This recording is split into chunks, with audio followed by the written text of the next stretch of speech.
युधिष्ठिर महाभारत के 5 पांडव भाइयों में सबसे बड़े थे और उन्हें धर्मराज के नाम से जाना जाता था।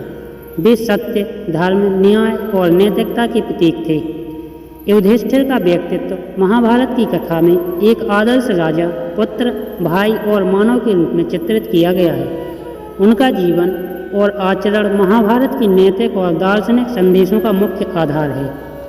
युधिष्ठिर का संघर्ष, उनकी दुविधाएं और उनके द्वारा लिए गए निर्णय महाभारत की कथा की नींव रखते हैं।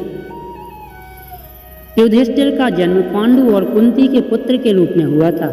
उनके पिता पांडु हस्तिनापुर के राजा थे, लेकिन एक श्राप के कारण वे सिंहासन त्याग कर वन में रहने लगे।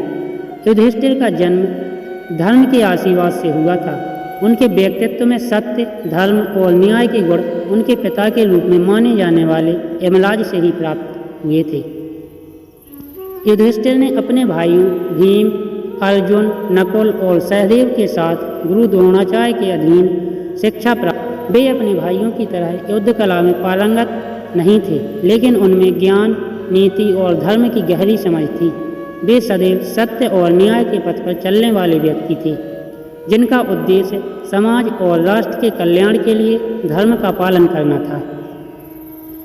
युधिष्ठिर का व्यक्तित्व महाभारत में उनके द्वारा लिए गए निर्णयों और उनके आचरण के आधार पर देखा जा सकता है।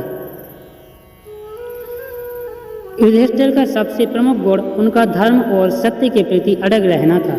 वे हमेशा सत्य बोलते और धर्म का पालन करने के लिए प्रतिबद्ध रहते थे, चाहे परिस्थितियां कितनी भी कठिन क्यों न हों। महाभारत की कथा में कई ऐसी घटनाएं हैं जो युधिष्ठिर की सत्यनिष्ठा और धर्म के प्रति निष्ठा को दर्शाती है। एक प्रसिद्ध घटना में युधिष्ठिर ने अपने भाइयों के साथ वनवास जाना पड़ा।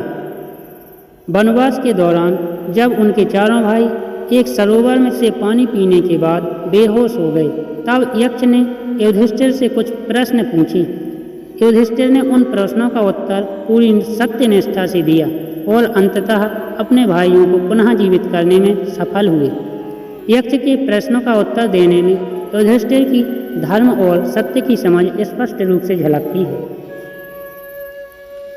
युधिष्ठिर का न्यायप्रिय स्वभाव उन्हें एक आदर्श राजा बनाता है।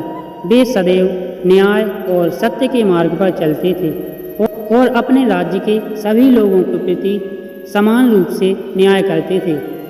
हस्तिनापुर के सिंहासन पर बैठने के बाद उन्होंने राजधर्म का पालन करते हुए अपने प्रजा के कल्याण के लिए काम किया।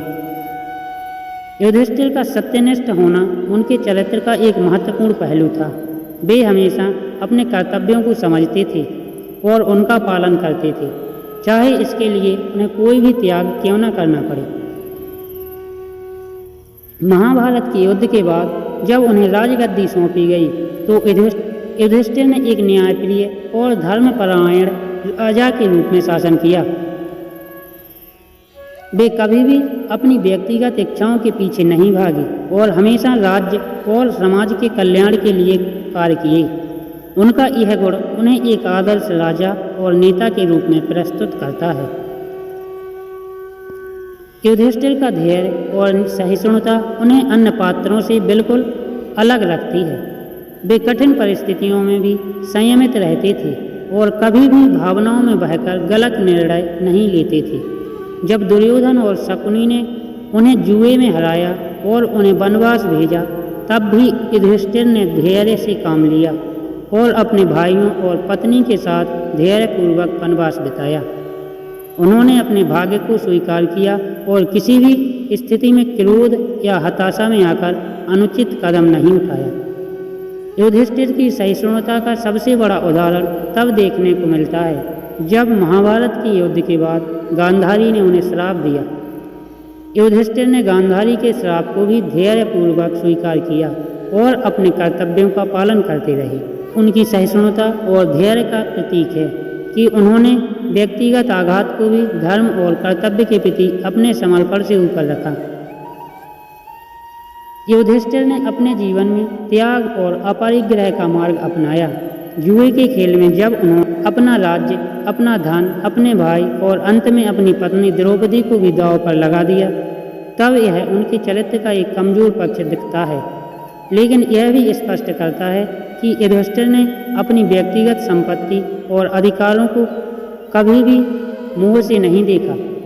उन्होंने राज्य और सत्ता को कभी भी अपने जीवन का प्रमुख लक्ष्य नहीं माना। वनवास के दौरान युधिष्ठिर ने अपनी जीवन शैली को साधारण और तपस्वी बना लिया। उन्होंने राज्य और सत्ता के मोह को त्याग कर अपने धर्म का पालन किया और वे वन में रहने वाले ऋषियों की भांति साधना करने लगे। यह दर्शाता है कि युधिष्ठिर के लिए सत्ता और धन से अधिक महत्वपूर्ण धर्म और सत्य थे। युधिष्ठिर का व्यक्तित्व केवल आदर्शवादी नहीं था, बल्कि उनमें मानवीय द्वंद्व भी था। वे कई बार नैतिक दुविधाओं का सामना करते थे, विशेष रूप से जब जुए में अपने भाइयों और पत्नी को हारने के बाद उनका आत्मग्लानि में डूबना, महाभारत के युद्ध के दौरान अपने ही परिवार और गुरुओं के खिलाफ लड़ने की मजबूरी।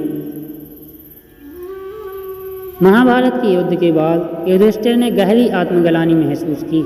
उन्हें लगा कि इतने लोगों की मृत्यु और विध्वंस के कारण उन्हें जो सिंहासन प्राप्त हुआ है वह स्वीकारने योग्य नहीं है, और वे तपस्वी जीवन जीने की इच्छा जताने लगे। यह उनके अंदर के नैतिक संघर्ष और उनके आदर्शवादी व्यक्तित्व के बीच का द्वंद्व था।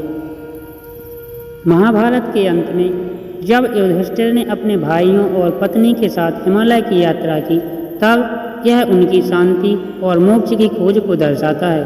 युधिष्ठिर ने इस जीवन की असारता को समझा और राज्य और संपत्ति के मोह से मुक्त होकर मोक्ष की ओर अग्रसर हुए। इस यात्रा के दौरान एक एक करके उनके भाई और पत्नी गिरते गए, लेकिन युधिष्ठिर ने अपने धर्म और कर्तव्य का पालन किया और अंततः स्वर्ग तक पहुँचे। युधिष्ठिर का मोक्ष की ओर यात्रा करना उनके चरित्र की गहराई को दर्शाता है। उन्होंने जीवन के अंतिम सत्य को पहचाना और धर्म के पथ पर चलते हुए मोक्ष प्राप्त किया। महाभारत की कथा में यह एक महत्वपूर्ण संदेश है कि जीवन में केवल धर्म और कर्तव्य का पालन ही मनुष्य को मोक्ष की ओर ले जाता है।